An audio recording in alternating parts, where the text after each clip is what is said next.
Welcome everyone to another great episode today. And today I'm bringing you a fantastic series, a series which is going to make you hate it, a series which is going to make you out of your seats. Controversial football takes, episode number one. And today I've got a very special guest with me, Almighty Blues FC, and also the owner of Almighty Blues Cricket. I first of all has always advised you to go to his channel, click on the bell notification button, subscribe button, and I promise you there's a great content for you to enjoy. And today I am going to grill him to absolute best with some great questions. And before the start of the show, how are you doing, Ankit Mit? Well, first of all, thanks a lot for having me. And of course, anyone watching out there, first and foremost, please do subscribe, to Shrey's channel. As in, some brilliant content that he's been getting definitely requires a lot more attention in my view. And of course, do like this particular video as well. And yeah, like Shrey said, it is potentially controversial from what I understand. But yes, I'm already nervous with the kind of questions he's going to put at me. I'm just going to speak, from my experience and whatever I feel like. So it's only an opinion. Let's not get toxic in the comments. Hopefully. So that's a very good point at the last that we should not get toxic in the comment. And people, one thing I will sure love to say is yes, we both are Chelsea fans, but we'll be absolutely unbiased in our opinions on this. And this is a very weekly show. It could also be coming more regularly, and I'm going to bring more and more guests. And I do believe that you agree with their opinion. And even if you disagree, put your comment in the section below, comment section below, and what you think is wrong. Put your stats and opinion below that who is the better one, what is the thing you'll prefer. So starting off with the first part today, and this is a football controversial take. I'll also be making this on cricket and wasting no time now, starting with the first question today for a special guest. And the first question is right now, and this is just going to be epic. And this is Eden Hazard versus Mohamed Salah. And first of all, we are going to show you stats and everything afterwards. But first, let's come to a guest. Absolutely unbiased opinion and without getting worried about people and them being hated. Who do you prefer and why? Okay, so see, as in the context is important, right? I know like Hazard versus Salah as a player. So when I see Hazard versus Salah, I understand that which player would you prefer. It doesn't mean now. It doesn't mean as in back maybe 7 8 years ago, or it doesn't mean basically in a particular team scenario. Like overall, which player. So I take the context from the question, and Hazard versus Salah, I take that okay at their prime, who were better. That is what the way I understand. So obviously, like there's no two ways about it. Yes, you may say that I may be biased. Yes, I am a Chelsea fan, but like on Almighty Blues FC, we cover all the clubs, and I cannot disrespect any club. And just being a Premier League fan for so long, right? I genuinely feel, and this is purely from someone who is basically so fascinated by dribbling and just the reason why I fell into love with football was Iron Robin, and there's no secret. I always say that, but Hazard for me, is someone who kind of can beat players for fun in his prime, has done that. So for me, for that reason alone, right, he has to be the pick, but not that Salah cannot. Like, no, don't get me wrong. And the clear thing for me is not just the skill, the ability that he had. The fact that Salah literally carried that Chelsea team, for years. Yes, you can say that he went on and off, season after season, but he literally carried the Chelsea team for years, and we literally waited. Like anyone who's watching cricket as well, will know that in the 1990s, in 2000s era, like how the Indian team depended on Sachin Tendulkar, right? That is how the Chelsea team depended on Hazard. Like he was a talisman to the core, and that is why probably compared to Salah, his importance at his prime, and that was his prime, I would say, it was certainly much more compared to what Salah is. Yes, you can say again that he didn't score enough goals, but the fact that I think if you actually go back and look at the stats, even when he was playing for Lille, I think the combined goals plus assists, his numbers are right up there in Europe, right? So I don't think that can really be compared. But yes, in terms of finishing ability, it has got to be Salah. But overall package in their prime, I would still go for Hazard. How about you? I think that was just as a proper 70s I've seen. And people who are watching this show, I will again say to you all that he's as unbiased as possible. I absolutely watch every video of him. He covers all the Premier League clubs and he's absolutely unbiased. And please do respect everyone's opinion. And this is just an opinion, our opinion on what we think who is the better one. Now coming on to me, and before giving my opinion, I do want to share some stats of both the players, and then I'm going to tell my opinion on what do I think who is the better one.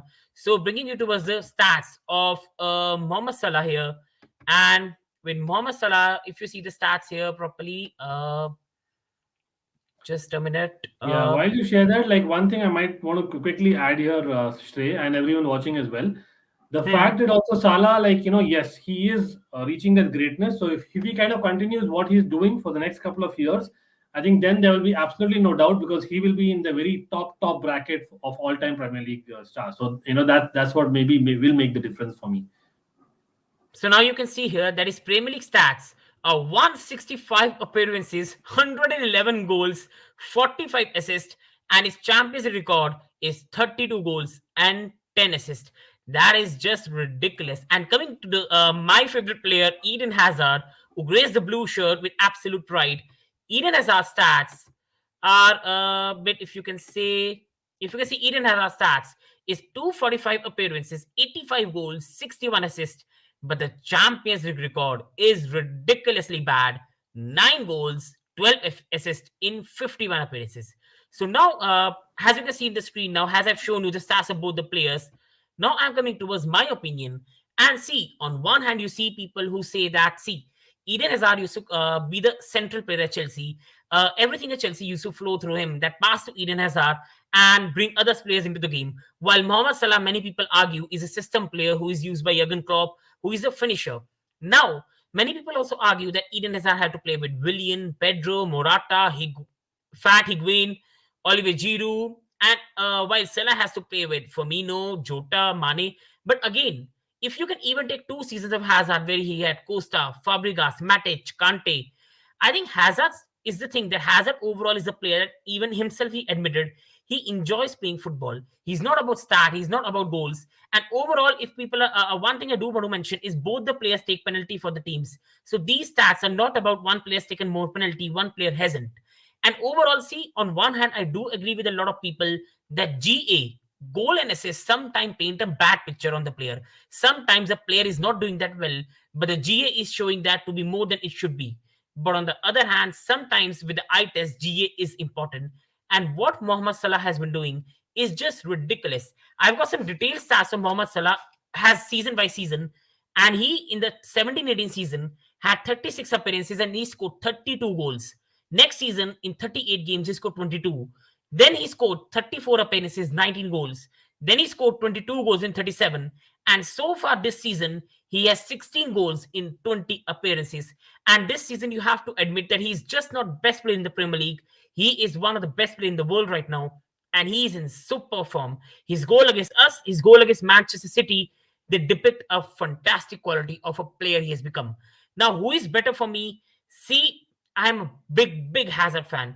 I can say on one thing that if you pay me the money, or I want to pay the money to go to a football stadium and just be a purist of football, again, I will reiterate my word, purist of football, I'll prefer Eden Hazard.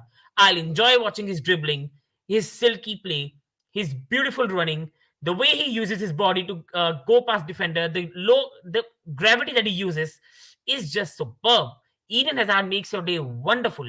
But overall, if I want effective player in my team, a player that is just going to be effective, just going to give me goals, and overall be more of a goal threat, I think that's Mohamed Salah. One thing I just want to say and finish off this topic is one thing Eden Hazard has always been criticized for is his overall mentality to drive to be the best. He has always been the one who people have compared to Messi, Ronaldo, Neymar, Mbappe. The problem with Eden Hazard has been he has never desired to be the best. He has only desired to enjoy himself. And sadly for me, sometimes GA give a bad image, but I have seen 5 years of Mohamed Salah and he has been epic. For 5 years at Liverpool, he has won the Premier League, he has won the Champions League, he has had a big hand in that. He has performed in the bigger games, he has performed in the smaller games. Sadly, being that far away from Eden Hazard in GA, Salah, I think, has overtaken Hazard, and especially Hazard's Real Madrid reign, I think, has spoiled everything. If he was doing better at Real Madrid, I think we will not have asked this question. Under Maurizio Sarri in the last season, he had 16 goals and 15 assists. He was building up to be the same player who was going to score goal after goal. Real Madrid, he was going to play with Vinicius Jr., Benzema, Cruz, Modric, Casemiro. But sadly, he turned a fat in the preseason. And that is criminal offense for a footballer to turn fat in the preseason. And sadly, even professionalism, you will have Salah over Hazard. And I'm so sorry to say that I love Hazard to bits. But what Salah has done for the last 5 years It is incredible. So I do know I'm going to get cooked in the comment section, but please be respectful and please You give know. your opinions on what do you think is the right way. So now that was the first question. Coming But on to us, sorry about that. I have to cut you there. One quick point I have to also add here to end is because, like, to be very honest about it, that's the whole reason that you mentioned Hazard and Salah really cannot be compared because Hazard was always like that, the pleasing to the eye kind of winger, whereas Salah was a winger turned into a proper striker. And even the stats that you mentioned, yes, 5 years fantastic, but that's what I mentioned about Hazard. 2012 onwards is when I count, as in when he was phenomenal. And I repeat that he was phenomenal for Lille. In that Lille team, he was the player of the season in Liga, right? 2012 to 2019, except for that one season in 2016, you hmm, still would say he was right up there. So again, I'm not going to come to a debate of numbers here, but for me, as in we are definitely still talking chalk and cheese. I know for the mass they kind of can be compared, but again, I think it's only fair to kind of compare them when maybe someone who's watched every minute of every game of both these players and they are very different, to put it simply, and both are great. and just has sorry to interrupt in that, but one point I do want to make is that Eden Hazard, he was immense from 2012, but that 15-16 season and the 17-18 season, I think for 2 years he performed very very bad. 15-16 season under Mourinho, when we finished 10th in the league, he had 4 goals and 4 assists in the whole season. He absolutely dropped from top to bottom. And in 17-18 season, again, he had a very disappointing season. The problem with Eden Hazard is that at one season is going to paint him in the bad light. That one season under Mourinho when everything was wrong, that sadly is going to paint him in the wrong eye. While Salah every year has been putting on 22 goals, 25 goals, 30 goals, 20 goals, and I'm very sure that he's most probably going to score another 30 this season. So that was my opinion, and I agree with your opinion as well. And please do leave your comments on who is the better one and why. And please give constructive reasons as to why do you believe this player is better than that. So coming on to the second question, and this is a very spicy one, but the real spicy one is kept for the last part. So do tune in for that. But the second question is a bit more less spicy, but still a very interesting question. And especially for Tottenham fans, Arsenal fans, West Ham fans, United fans, you're in a great top four battle. So this question makes a lot of sense for you, not for elite teams right now in the panel right now. It's just jokes right now, but overall we are elite right now, champions of Europe. You'll never sing that. So coming on towards the next question, that is, will you prefer a top four or will you prefer finishing fifth and winning a Carabao Cup or FA Cup or even both? Which thing will you prefer? And this is a question I think which has always earmarked a lot of controversy. Many fans have preferred finishing top four because you get the 70, 80 million pounds of big money. While many other fans have preferred, especially people who are near to the stadium, to go to the stadium, watch the final in Wembley, enjoy the celebrations. And this is such a great question that I've always wanted to ask people, and this is always divided opinions. So today, with an esteemed guest here, Ankit from Almighty Blues FC, I just want to ask him. And he has, he's a Chelsea fan, and Chelsea were also in a very bad era from 2017-18 season to 2019 to 20 season when Chelsea were fighting for Carabao Cup, FA Cups, and we were struggling for top four in the league. So, Ankit Bait, what do you think, and what will you prefer? Will you prefer finishing fifth in the league and winning either one of the cup or both of the cup, or will you prefer finishing in the top four and earning the 80 million pound money you're going to earn? Yeah, so like again for people watching, like maybe I'm a little bit old school, but at the same time, like I've been watching now and I cover a lot of content now as well, so I can see the difference clearly.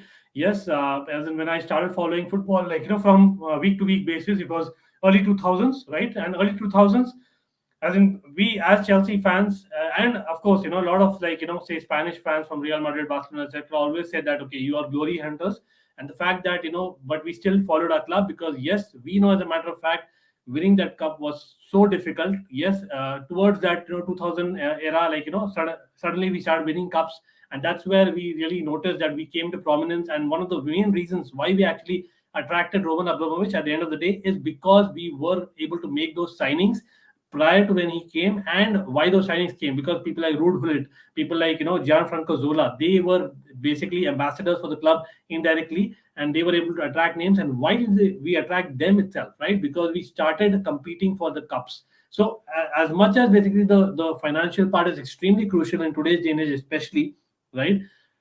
How did the club actually get built? it was built on those cups. If not, we were not, going to be attracting any of those names. So it is, again, it is not really something that directly can be compared. It is a cycle for me. But if you really put me on the spot and ask me, again, I may be a little bit old school. The fact that we are spoiled as Chelsea fans, and a lot of top six clubs, not top six, I would say at least top four clubs fans. Let's not have any pun on the Spursy side, but yeah, as in, no pun intended there. But certainly, there are a lot of clubs there who have been winning cups every alternate year at least, right? So we are just spoiled. But trust me, as in, as a fan who's just watching the game, right? Who's basically wanting the best players at my club. Yes, top four also attracts some, star names. But if you are basically a winner, we spoke about Eden Hazard. The only tweet he had to make is, "I am joining the champions of Europe." Right? Again, I know Champions League winning is a different thing versus say an FA Cup, right? As much as FA Cup has the glory, trust me, it's not as much as what it used to be. But I was still, again, I might be sounding like an Arsenal fan because they have been really, successful when it comes to the cups. For me, as in, there's absolutely no doubt that it has to be basically the fifth and cup. Glory over top four any day, like every day, including a Sunday, is what I would go for, because we all play football, we all watch football to win, as in it is basically a game for entertainment, but to win. Like, I am not owning the club. I don't know why. Again, I know many of the people watching might be thinking that, why this guy is not talking logic, but I really don't know. Like, why do 100 million people on Twitter, on any platform, get so toxic about club spending XYZ amount of money? Boss, it is not your money. Let's be honest. I am not going to spend money from my own pocket. What I need my club to be winning cups at the end of the day and fighting for those cup competitions as well, because that is what brings you the adrenaline. That is why we follow the sport. You're not following the sport because, say Arsenal, Chelsea, or Tottenham reach top four. Are you? So any day, I would go for cup, and this is absolutely no question. People might think, what about if you only win the Carabao Cup? I would still take that, and as foolish as it may sound, I will still take that. Trust me. So I think you were absolutely honest in the last part. And again, I will say to the people, don't be toxic. Just put an opinion in the comment section, and we all have different opinions, and we're going to have a chat regarding that. And now coming towards this question, and for me, before coming towards my final answer, I'm going to divide it into some parts. Now we have to think. See, if as a Chelsea fan, I might prefer a cup over top four, because I do know that my club has we can survive 1 year without a big financial crisis. I do know that Chelsea will most probably finish in the top four next season. So for me and our owner, who is very ambitious, a cup is more important than top four. Now, if I can use an example of Arsenal Football Club, so under Wenger in the last era, they put a lot of importance on top four. That they won their first FA Cup or a first trophy after 10 years. After 10 years, because they started putting importance in top four. So for 11 years, they were earning the Champions League money, money, money, money, money, money. That all was happening, and then what happened? Boom, they have not qualified for Champions League for the last 5 years. And at the moment, it looks like it could go for eternity. It could really go for eternity. Chelsea are far ahead of Arsenal. Manchester City are light years ahead of Arsenal. Liverpool are light years ahead of Arsenal. Manchester United, as much as people can laugh, are still on paper a much stronger team than Arsenal. Tottenham and Antonio Conte have a much better manager than what Arsenal have. And Arsenal, for that, you can say greediness of qualifying for the Champions League, they qualified for it for 11 years and they were not ambitious. Top four, top four, top four, top four, top four. They were not strengthening their squad. And then what happened? Boom. No top four now. They're struggling financially, and now they're starting winning cups, so that making season seem similar. But if I can say one thing, in that era of Arsenal from 2004 to 2015, they just might have put more importance into winning trophies than the cup. But sadly, shifting to the Emirates put them in big trouble. So they had to protest top four because they had to repay that money that was used to build Emirates. And sadly, they protest top four, and that winning mentality in the brain just faded away. And now they do win cup competitions, but right now, to build this young project, they need Champions League. And now, if they don't get the Champions League, they lose players like Smith Rowe, Saka, Martinelli to a team like Manchester City, Chelsea, Liverpool in some years. So now they do need top four. Another other example I'm going to use, let's say Everton. Let's use the example of Everton. Now, Everton's average position in the Premier League is from 10th to 15th. And right now, they're in real danger of being in relegation zone. They are absolutely horrific team right now. So coming on to the Everton, let's say I ask an Everton fan, will you prefer sitting top four in the league, or will you prefer winning a Carabao Cup, FA Cup? And this is such a hard question to answer. Will an Everton fan prefer winning a Carabao Cup, FA Cup, which they might not win for another 40 years? Or will they prefer to go and listen to the Champions League music, qualify for that, earn 80 million, and then what will they prefer? I think in that situation, you just might prefer a top four, because you might get a great enjoyment one day of lifting the cup, but a Champions League money, attracting better players to your club, getting a more financial stability might just work in the long term. For clubs like Chelsea, I'm being brutally honest. In 10 years' time, Chelsea will qualify for Champions League at least 6 times. In 10 years' time, Chelsea will at least lift 2 or 3 trophies. So for a club like Chelsea, you might protest the cup, you might protest the top four, there's no problem. There is no problem. You can protest anything. You can protest top four like Thomas Tuchel did last year when in the FA Cup he played Kepa, he dropped Chilwell, and it was a very very wrong decision. And Thomas Tuchel admitted after the match as well that top four was more important than FA Cup. But then he went there, he lifted the Champions League in front of Pep Guardiola, and that's where everything was finished. That is what a club like Chelsea is capable of. But on the other hand, if I can take example of Leicester, on one hand, Leicester did enjoy that FA Cup victory, but did it pave a good for them? No. Brendan Rodgers bottled the top four for the last 2 to 3 years. Would it be better for Leicester to forget that FA Cup victory and they could have qualified for Champions League? They could have kept more players. I think a Champions League victory in the long term, qualifying for the Champions League might have been better for Leicester than winning the FA Cup. But again, opinions go like on the last point. If you remember Wigan Athletic, who lifted the FA Cup, for that type of thing, you'll prefer cup any day because you just might be going to Champions League and you might just get eliminated and come back in 1 year. In that situation, I'll prefer a cup trophy any day of the week. But if there's a club which is building in the right way, I much rather prefer a top four for the long-term sustainability of the club. That's just my opinion. Please don't cook me in the comment section, and please do give your opinion and also tell us which club you support and why do you think that this club and we should protest top four over an FA Cup, and especially towards the Arsenal fans, Tottenham fans, United fans, West Ham fans, and even Wolves fans, and even Chelsea fans. If we do fall off, which thing will you prefer? Please put in the comment section below. So that was the second tricky question we have answered today. And before moving on to the third one, I will again request you all to please go towards the esteemed guest channel, Almighty Blues FC and Almighty Blues Cricket. Do subscribe on that and do click on the bell notification button given there. And also, if you're liking this video or you're just absolutely hating it, do still like it, do still subscribe on it. And please, even if you're toxic, comment, put it below and we'll try to answer in the most constructive way as possible. So now moving on towards the most important question and even more important than first, which I saved for the last part. And this question is going to divide a lot of opinions. And I'm telling you, you see this thing a lot of times on Twitter and we call them childish. But right now, it's important for us to finally have a debate on it. And this is Sergio Aguero versus Didier Drogba. The Martin Tyler goal, the Martin Tyler commentary versus Didier Drogba, one of, if not the best big game striker we have ever seen in our life. And this is such a hard question. You see on Twitter, Drogba being compared to Vardy, Drogba being compared to other players. Now I brought you a top striker, and this is, I think, one of the most hardest comparison we can ever make among two elite players. So I'm going to come to my esteemed guest today, and I'm just going to ask a simple question. I know you are a Chelsea fan, and you've seen Didier Drogba in great light, but I do know that you've seen Sergio Aguero terrorizing Chelsea, and overall how great striker he is. So what do you think on both the strikers, and who do you think is the best one? I know this is tough to answer. I know you'll get some comments regarding that, but please tell us which player you'll prefer if you're making your team and why. Can't we go for a 4-4-2 with both playing? And that'll be fantastic, right? Only one. Yeah.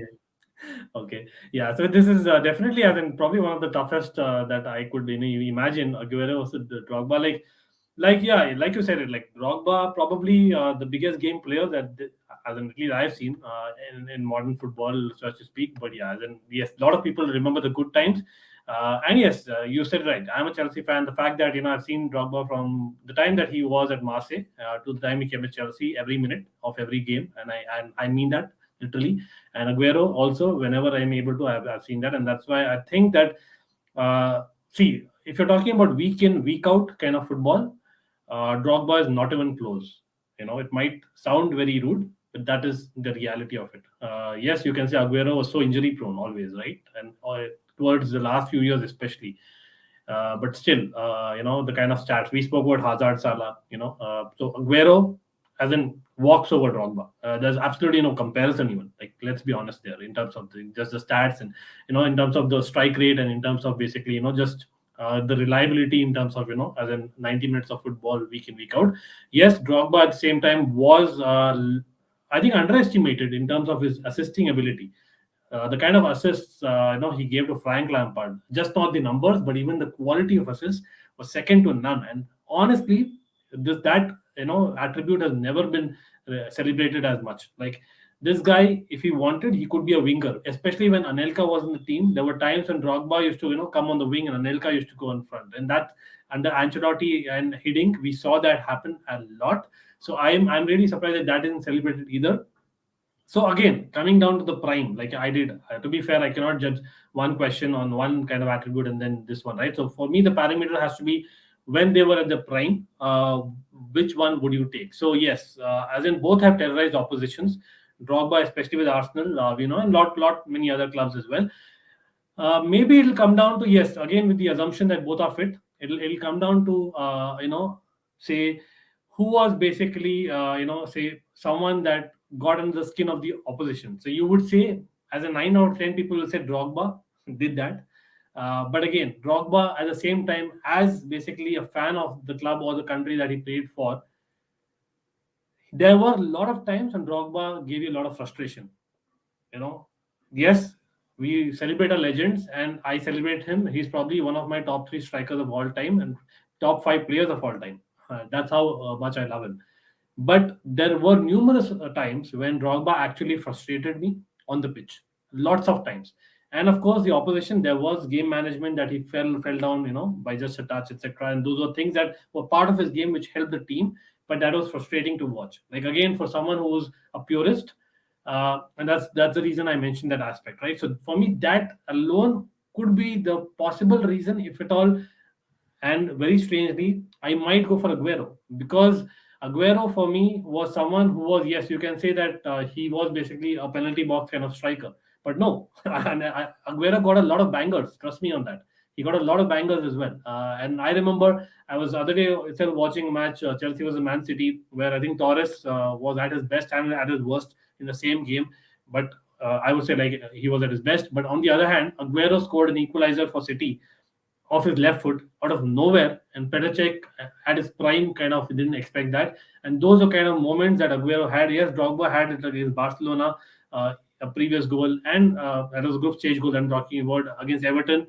But for me, Aguero had more of them comparatively. And of course, in terms of just someone who didn't need many chances, I would still go for Aguero, because Drogba still frustrated me. That Barcelona match we talk about 2009, the Yeah. semi-final, the controversial match, of course, disgrace. We know that one. Unfortunately, I have to say that if not for Drogba's misses, that moment wouldn't have come. Drogba missed a lot of chances in that game as well, which Hmm. we as Chelsea fans don't really, admit. He missed a lot of chances.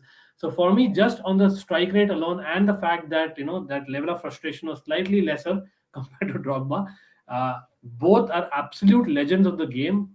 Again, one more point I would like to say is like, yes, Drogba terrorized a lot of sides, but for me, Drogba was more towards Arsenal versus a lot of other sides. Aguero terrorized almost every side that he played against.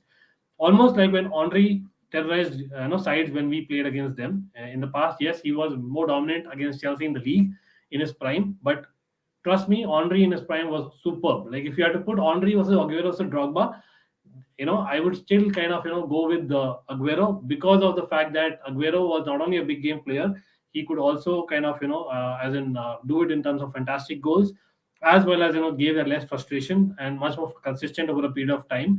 Yes, another point that I can think about is about the international experience and international success. Aguero was hard done by. A lot of times he was overlooked in the Argentine team for Higuain. Yes, as much as Higuain was great in his prime either, as well. I would say Aguero was hard done by, and that is why it would not be fair for us to compare him versus Ivory Coast of Drogba. So for me, overall, I think Aguero just about edges it. I know it's very controversial. Chelsea fans are going to hate me for this, but I love Drogba. Trust me, and people who know me know that I don't need to prove to anyone. I think you answered absolutely well and you summed it in a very unbiased way as possible. And especially giving that memory back of Barcelona match, I think is going to cause a terror for me in the night because that was a match which absolutely still infuriates me to my stomach. How did we lose? How did the referee did that? And how were we knocked out? And that was a very disappointing match. And overall, I think you again to the viewers, I'm going to make a big request here that we are analyzing players not just based on the trophies because there are many players in the world who win a trophy but overall are not a good players. We are analyzing it on all the factors. First of all, yes, trophies do are taken into account in that, but also what's taken into account is how much contribution that did particular player had in winning the trophy. A certain player can be sitting on the bench doing nothing and lifting the Champions League trophy and everything. You could not consider that player to be world class. What we consider in this video is we are seeing the player quality, his contribution in the bigger games, and his contribution towards the whole team. That's the factors we're looking at. And here we are trying to look at it in the unbiased way possible. So that brings me towards Didier Drogba and Sergio Aguero. Now, in terms of trophy, yes, one player has Champions League trophy and one player has zero Champions League trophy thanks to us. And number second thing is Sergio Aguero. I think regret with him will go his Champions League, and Sergio Aguero has nothing to do with that. Manchester City are overall absolutely Tottenham Hotspur in the Champions League. They are bottlers. They will always bottle it. And that's sadly Manchester City's destiny in the Champions League. You cannot put it on one player because Kevin De Bruyne is part of the team, Raheem Sterling is part of the team, Bernardo Silva is part of the team, and that players are world class with Ruben Diaz. Sadly, the whole team just fails on the bigger stage, and Aguero wasn't even played in the final, so he did not even have the opportunity to show himself that can he change the game or not. So if a player is not even playing, how can you analyze him properly? And that brings me towards another part of the video is we need to look at Aguero's Atletico Madrid stint as well because he was fabulous. And our great scouting team somehow did not deem Aguero worth of 40 million because we could have had both Aguero and Didier Drogba leading our lines. And I just think we gave Manchester City the rise and we fell off because if we would have had Sergio Aguero by 2012, we would have absolutely destroyed the Premier League for 2 years. We would have won the Premier League title in 13-14 and we would have won the title in 12-13. Sadly, our board didn't do that. I don't know the reasons. And we missed out on one of the biggest and the greatest striker in the world will remember. And again, I will reiterate that both strikers are world class. Both strikers are big game players, especially Drogba, because nobody in the world can compare to Drogba when it comes to big games. He used to terrorize Arsenal. He used to terrorize every team. He has a mad stat, like 10 goals, I think, in 11 finals. That is a very, very mad stat. And as much as on one factor Aguero cannot do is what Didier Drogba did on that corner that Mata put. Aguero is never putting that header into the back of the net. It even hit Neuer's hand and it still went to the net. That's the power of that shot. That was the cross was very simple cross. It wasn't hit with pace, but Didier Drogba had so much power in his head that absolutely crashed into the net against one of, if not the greatest goalkeeper we have seen in the last decade. And Bayern Munich scored in the 83 minute. Again, I will reiterate, 83rd minute. And we still found a way to score at 88th minute from a very tough corner kick. And then he scored the last penalty, which is the most pressure penalty. We know what happened with one of the most, you can say, best academy player we've had. One of the most, you can say, beautiful stories at Chelsea in John Terry, but even he fluffed this line. And even Nicholas Anelka fluffed this line many years ago when we would have lifted a Champions League trophy. People don't understand the adrenaline, the pressure that goes in between your heart, your brain when you're taking the final penalty. Because you miss that, you will be the talk of the town. And if you score that, you will be an absolute hero. Kepa Arrizabalaga at Chelsea has been absolutely, in terms of stats, average in the league. But his penalty saving and especially the Europa League match against Frankfurt still puts him in a very high steal at Chelsea fans because they remember for the bigger games. Didier Drogba might have 100 goals, 50 goals, 20 goals. The Champions League goal will be played on replay at every Chelsea fan home for the decade to come. My generation, future generations of Chelsea fans will always watch the video and will have a tear in their eyes. And that's what Didi Drogba used to bring. But yes, when we are analyzing this topic, we have to analyze it overallly. We have to always, in overall way, that who was a better one in technical aspect, overall aspect, scoring aspect. And Aguero is a striker who was very technical.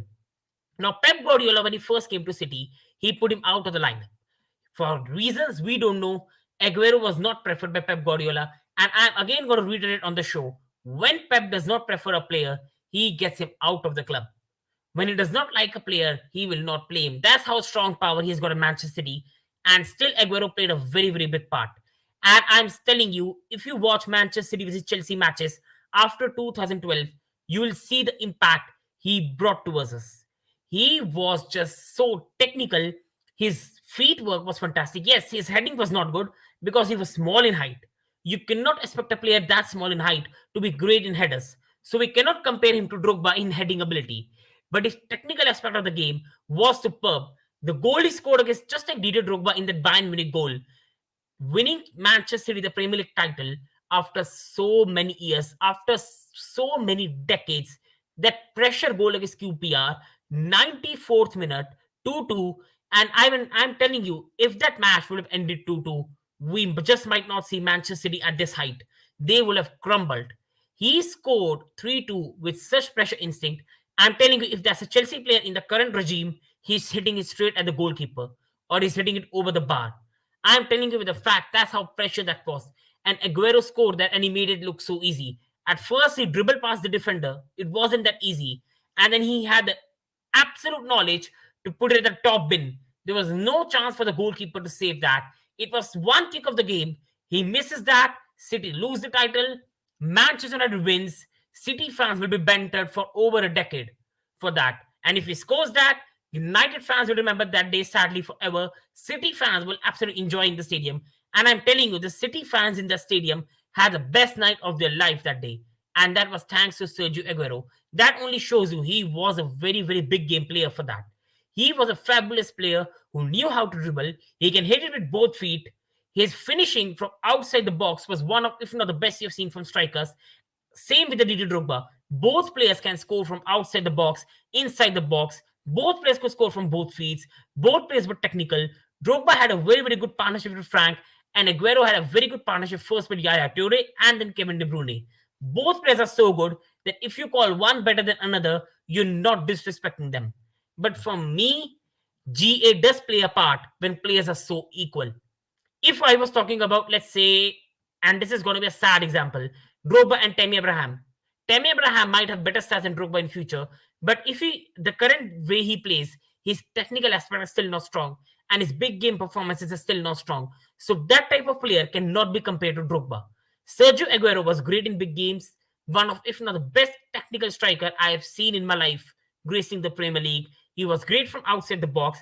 His stats of the Premier League, I have some stats of him in the Premier League. And as I'm going to share with the screen here, and I'm going to show you the stats of, first of all, Didier Drogba, and then I'm going to show you of Sergio Aguero here. And it has, just 1 minute for me. Yeah, these are the stats. Didier Drogba overall in his whole career right now, he had 254 Premier League appearances, 104 goals, 64 assists, and in the Champions League he had 92 appearances, 44 goals, 15 assists, which is not bad, which is superb if you see the assist column. Now we move towards Sergio Aguero, and Sergio Aguero had these stats. And this is just unheard of. 275 Premier League appearances and 184 goals, 55 assists.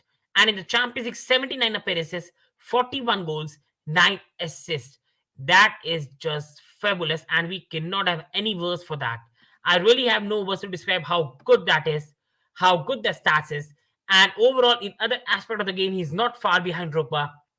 And sadly, consistency plays a big part.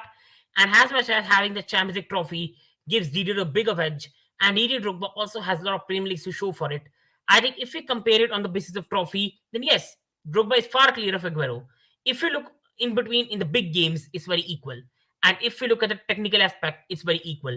But sadly, if we are just analyzing on the player and for 1 minute we are forgetting the trophies, sadly, Aguero's stats are just too good to ignore. You cannot always keep saying that GA doesn't matter, GA doesn't matter. And for me to say Drogba is miles better than Aguero will sadly be a Chelsea biased way. And sadly, Aguero sadly will have, you can say, you might prefer him a bit more over Didier Drogba. Overall, has Ankit said earlier in the video, you might just prefer having both of them in the team because both of them were so technical and can help each other. But in this video, we have to just choose one. And sadly, Chelsea fan, it hurts me. You just have to say Aguero. Now you can cook us all in the comments. You can say we are not good fans, we're not true fans. We love our players a bit. And I'm telling you, as a Chelsea fan, Aguero can just get away. I'll never want him. But this is a football show. We have to analyze in a very, very realistic way. And here, sadly, we have to prefer Aguero to Didier Drogba. And now that brings an end to today's episode number 1 of the controversial football talks. I know you enjoyed that. It was very controversial. I'm telling you, I have so many lists of questions which is just going to boggle your mind and it's going to be more tougher than these questions. And as much as I made my Ankit mate struggle a lot today, there are going to be other guests who are going to the show and they're just going to be scratching their minds as what to answer and what to not. So this was the episode today. I do again request you to go towards his channel, my guest channel, on Almighty Blues Cricket and Almighty Blues FC. Subscribe on that. Great content. And also, if you're liking this video, hit on the like button, subscribe button, and do give your comments in the below of what you think we might have said wrong. And if you agree with us, just give a bit of tick, and it just helps us a lot to be motivated and give our opinions more freely. And at the end of the video, I'm just gonna give my the mic to Ankit brother and mate. Just tell us what videos are gonna come on our channel, what's gonna come ahead, and overall, just some last messages for our viewers today. Oh yes, again, thanks a lot. It was interesting. I know it was controversial, but certainly interesting. Those kind of questions always we are, getting on Twitter, etc. But this is we are speaking more objectively, and of course with experience about seeing them, for so long, right? But yes, again, Almighty Blues FC, it is a fan channel for everyone to see. Yes, I am a Chelsea fan, but I do cover a lot of EPL, Champions League content, and more recently, even La Liga content has been covered. So, yes, so you will be watching a lot of preview shows, and those are not regular preview shows with the starting 11s, and that's it. No, we do a lot more interesting way of previews. We bring some trivia in the previews and some kind of stats that you may not be knowing about. And of course, our panel also is kind of varied. It's international. It is basically from the part of the world I am. Plus, like I said, more recently, because of the fact that we have started speaking about other clubs, that's where I would hope that a lot of people kind of look into the channel. But it's not just the previews and reviews of the shows of the matches that we do, but even like say for instance, we do like the team of the year, etc., and those kind of series, the top 5 FA Cup historical series that is there. So do check out a playlist. And I think in this international break, because you're going to be releasing this in the international break, I understand, Shrey, we are definitely coming back rather with Who Am I trivia series, which is an interesting trivia series, not a general quiz. Trust me, it's a personality guessing game. We used to do it for Chelsea, and Shrey has been there. He knows what I'm talking about. And of course, some of you who are watching as well. But we are covering for the whole of EPL, so that'll be a new format. Hopefully, we get a lot more, people watching that and get some feedback. And again, Shrey, thanks a lot. Of course, you are invited as well to Almighty Blues FC, and hopefully, we discuss this again. And as at last, I'm telling you, you're just going to enjoy the Human show. Do give it a watch and do give your answers because you're going to be scratching your heads at what's going to be answer. And at last, I just want to thank all our viewers who will tune in. And overall, I do hope you have enjoyed that. And overall, from both of us and overall, everywhere, I just wish you have a very, very good day. And for the Indians watching, we know Republic Day is coming closer. So a very, very advanced Happy Republic Day. And hope you all have a very, very good day. And we just wish you are well and you enjoy your day. So thanks here from all from me and Ankit, and hope you have a very, very good day. Thank you.